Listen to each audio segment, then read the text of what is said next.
Bonjour à toutes et à tous. Merci de suivre les programmes de la 91.2 FM Radio Campus. Ignace Tiendrebego et Flora Tiendrebego pour le journal du FESPACO des étudiants de l'IPMIC. Ignace, Flora, bonjour. Bonjour Aude, bonjour Flora. À présent, les titres. Le président du Faso, le capitaine Ibrahim Traoré, et son homologue tchadien, le maréchal Idriss Déby, ont donné le clap de lancement officiel de la 29e édition du FESPACO, hier 22 février, au Palais des Sports de Ouaga 2000. Black Tea, le film inaugural du FESPACO, a été projeté hier dans la salle Canal Olympia, Yenega de Ouaga 2000. Étaient présents des membres du gouvernement, des professionnels et des membres du jury. Plusieurs institutions et ONG collaborent pour le rayonnement de cette biennale panafricanisme. C'est le cas du Fonds de développement culturel et touristique et l'ONG WaterAid. Quelle est leur contribution? La réponse dans cette édition avec les étudiants en communication pour le développement de l'IPERMIC. L'achat des tickets et les réservations se font désormais en ligne. Quel est son intérêt? Suivons la réponse dans ce journal. Dans ce journal, nous dressons le portrait de Dani Kouyaté, un cinéaste burkinabé reconnu pour ses films qui traitent de réalités sociales et culturelles de l'Afrique. Un colloque scientifique international se prépare à l'occasion du FESPACO. Un entretien avec la directrice de ce colloque a été réalisé pour plus de détails. Le président du Faso, le capitaine Ibrahim Traoré, et son homologue tchadien, le maréchal Idriss Déby Itno, ont donné le clap de lancement officiel de la 29e édition du FESPACO. La cérémonie a eu lieu hier au Palais des Sports de Ouaga 2000. Le compte rendu de la cérémonie avec Larissa Tapsoba. Cinéma d'Afrique et identité culturelle, tel est le thème retenu pour cette 29e édition du FESPACO. Pour l'occasion, le ministre de la Communication, de la Culture, des Arts et du Tourisme, porte-parole du gouvernement, Pierre-Wende Gilbert Ouedraogo, a prononcé le discours officiel du lancement du chef de l'État. Pour lui, le thème interpelle et invite à une réflexion profonde sur l'identité en tant que peuple africain. Le cinéma est en effet un miroir de la société, un vecteur puissant d'appropriation de notre culture, de nos valeurs, de nos rêves et de nos luttes. Le secrétaire général du ministère du Développement touristique, de la culture et de l'artisanat du Tchad, Abdoulaye Suleiman Ousmane Babalé, manifeste sa satisfaction.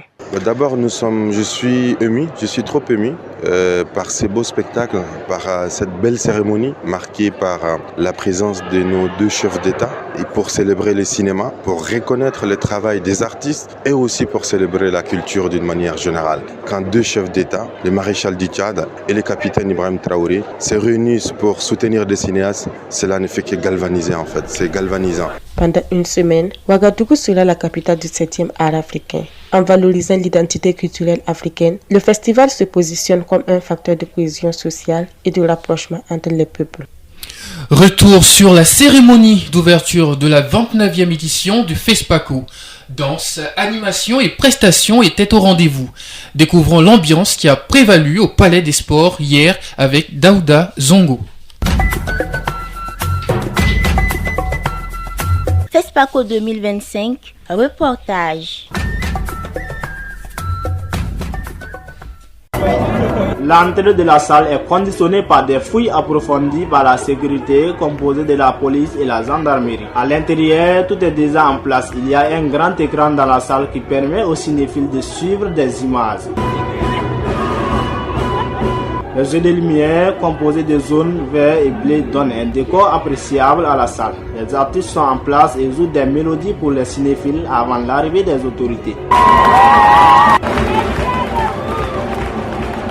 Les hôtesses sont habillées en uniforme fait à base de façons d'enfanir avec des couleurs vertes, bleues, rouges et noires. Une troupe de danse du pays d'invités d'honneur, les Tchad, est sur place. Les danseurs sont vêtus avec le drapeau tchadien. La danse est appréciée par le public qui ovationne les prestataires. Pendant ce temps, le champion du monde en long livre Iron Bibi vient de faire son entrée dans la salle accompagné de 4 personnes sous les ovations du public.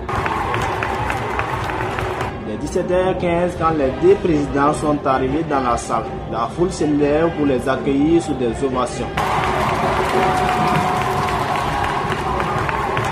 L'artiste Ghali Karim avec son équipe fait une prestation sous les regards des deux chefs d'État. De 18h07, quand le clap du lancement officiel a été fait par les deux présidents. Rendez-vous est pris dans une semaine pour connaître le successeur de Youssef Sevi pour l'étalon d'or. Apprendre, comprendre, vous détendre sur la fréquence du bonheur. 91.2 Radio Campus. La projection du film inaugural Black Tea de la 29e édition du FESPACO s'est tenue à Canal Olympia Yenega à Ouaga 2000. Un film qui plonge dans les relations entre la Chine et l'Afrique. Compte rendu signé Cynthia Gambo. Ce 22 février 2025, en marge du lancement officiel de la 29e édition du FESPACO, a eu lieu l'ouverture professionnelle du festival à Canal Olympia Yenega. Après l'installation des officiels, la séance a débuté par l'allocution de Moussa Sawadogo, directeur artistique et délégué général du FESPACO. Celui-ci a présenté le jury constitué de 53 membres, dont 19 étaient présents pour l'ouverture professionnelle. Suite à la présentation du jury, Fatouma Tatal, productrice de Black Tea et représentante d'Abdraman Sissé, réalisateur du film, a pris la parole pour introduire la projection. Le film d'ouverture a été visionné par les cinéphiles, enthousiastes dans la salle. D'une durée de plus d'1 heure, ce film raconte l'histoire d'Aya, une jeune femme ivoirienne qui prend une décision radicale en abandonnant son mariage le jour même de la cérémonie. Cherchant un nouveau départ loin des attentes sociales et familiales, elle s'envole pour la Chine. Dans ce film, plusieurs langues sont parlées dont le mandarin, le français et l'anglais. Plusieurs thèmes sont abordés, notamment la quête de liberté, l'exil et la diaspora, la rencontre interculturelle, la tradition et la modernité, car ce film juxtapose les traditions africaines et chinoises, notamment à travers la cérémonie du thé, et elle montre comment les personnages naviguent entre ces deux mondes. Ces thèmes sont explorés avec une grande sensibilité et une esthétique visuelle marquante, faisant de Black Tea un film riche en émotions et en réflexions.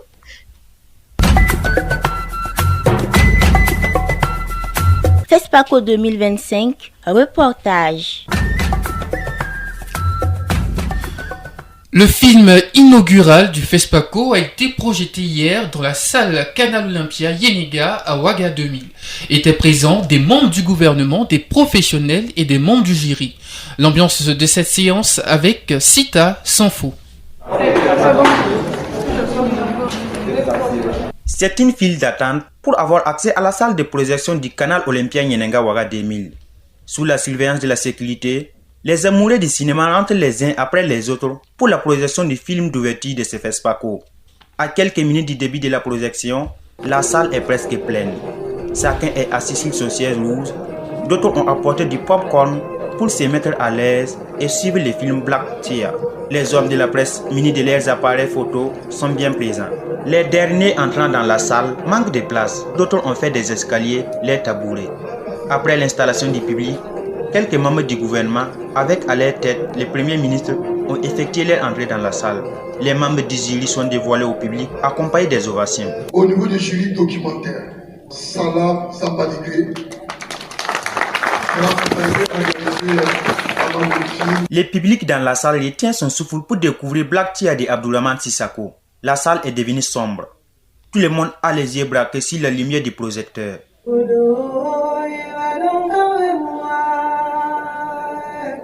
Le silence et la concentration sont palpables. À certaines parties du film, le public montre son appréciation. Cette projection long métrage n'est pas en compétition pour l'étalon d'or de Yenega. Apprendre, comprendre, vous détendre sur la fréquence du bonheur. 91.2 Radio Campus. Hier soir, la Fédération panafricaine des cinéastes FEPACI a organisé une veillée d'hommage au ciné Burkina pour célébrer le parcours du réalisateur malien Souleymane Cissé, décédé le 19 février dernier. Lors de la cérémonie, le délégué général du FESPACO, Alex Moussa Sawadgo, et Aboubakar Sanogo, secrétaire régional de la FEPACI pour l'Amérique du Nord, ont souligné son engagement et son apport au cinéma africain. Le compte rendu de Adama Amadou Tamboura sur cette soirée d'hommage. La Fédération panafricaine des cinéastes, la FEPACI, a organisé hier soir une veillée d'hommage au ciné burkina en mémoire du réalisateur malien Souleymane Cissé, décédé le 19 février dernier à Bamako. Au cours de cette cérémonie, le délégué général du FESPACO, Alex Moussa Sawadogo, a salué son parcours et son engagement pour le cinéma africain. Baobab, un des pères fondateurs de notre cinéma. Si nous sommes là, je dis vous et moi, je pense que c'est dû quelque part grâce à lui aussi, dû à sa contribution. Nous sommes là ce soir aussi pour pouvoir témoigner de notre, profonde douleur d'avoir perdu un papa. Je dirais tout simplement c'est une perte pour le cinéma du monde, parce que ce qu'il a fait a contribué à l'épanouissement, à l'éclosion d'autres talents, à l'épanouissement de notre cinéma. De son côté, Aboubakar Sanoko, secrétaire régional de la FEPACI pour l'Amérique du Nord, a mis en avant son apport et son regard sur le 7e art. Souleymane Cissé était vraiment un de nos visionnaires, un de nos aînés qui a, comme il a été dit, vraiment tracé des sillons que beaucoup n'ont pas forcément suivis ou alors n'ont pas suivi d'apprêter autant de sophistication et tout. Et du rôle que l'Afrique a à produire des savoirs qui, en fait, quand on y réfléchit bien, n'ont rien à envier aux savoirs qui nous viennent sous des formes technologiques, d'intelligence artificielle. Cette année, il devait présider le jury fiction long métrage de la 29e édition du FESPACO. Par rappel, Souleymane Cissé a été double étalon d'or de Yenega au FESPACO en 1979 avec Bara et en 1983 avec Fien. Si sa présence physique s'est éteinte, son œuvre continue de vivre à travers les écrans d'Afrique. Orgacom, les entreprises et les organisations au cœur du FESPACO. Parler du FESPACO, c'est aussi parler du numérique. La digitalisation est au cœur de la 29e édition du FESPACO. Pour réduire les longues files d'attente, l'achat des tickets ainsi que les réservations se font désormais en ligne. Les initiateurs de ce projet expliquent son intérêt. Doris Compaoré et Sado Kiema ont montré les initiateurs du projet ainsi que les festivaliers. Pour faciliter les accès aux différents sites, les organisateurs ont digitalisé les tickets. Une innovation qui permettra de réduire les longues files d'attente observées lors des éditions passées. Tidiane Kabore, responsable du comité d'organisation Ligue Cash, un des partenaires chargés de la mise en place du projet, nous en parle. 10 parties. Nous avons pas mal de badges achetés par des gens qui sont à l'extérieur à travers les 4 visas, mais également ceux qui sont également au Burkina Faso, également avec les mobile money qu'on a mis en place pour permettre à tout le monde de pouvoir payer. Les festivaliers, ravis de cette innovation, nous donnent leur avis. Mais je vois un peu le changement parce que beaucoup d'amis ont déjà parlé de ça et on commence à le faire. Donc c'est vrai que c'est se mettre à jour un peu des réalités du monde numérique, aussi de l'accessibilité un peu de tout ce qui est ticket et rendez-vous. Donc voilà, moi c'est une bonne innovation et ça montre que le FESPACO est sur la voie du développement. Nous avons fait effectivement les accréditations en ligne et me voilà avec une accréditation. Je pense que c'est une bonne idée parce que tout le monde tend à aller vers le numérique. Si cette expérience marque un tournant numérique pour le FESPACO, elle n'est pas sans défi. Connexion Internet, adoption par le public, la transition vers le tout numérique mérite encore des ajustements.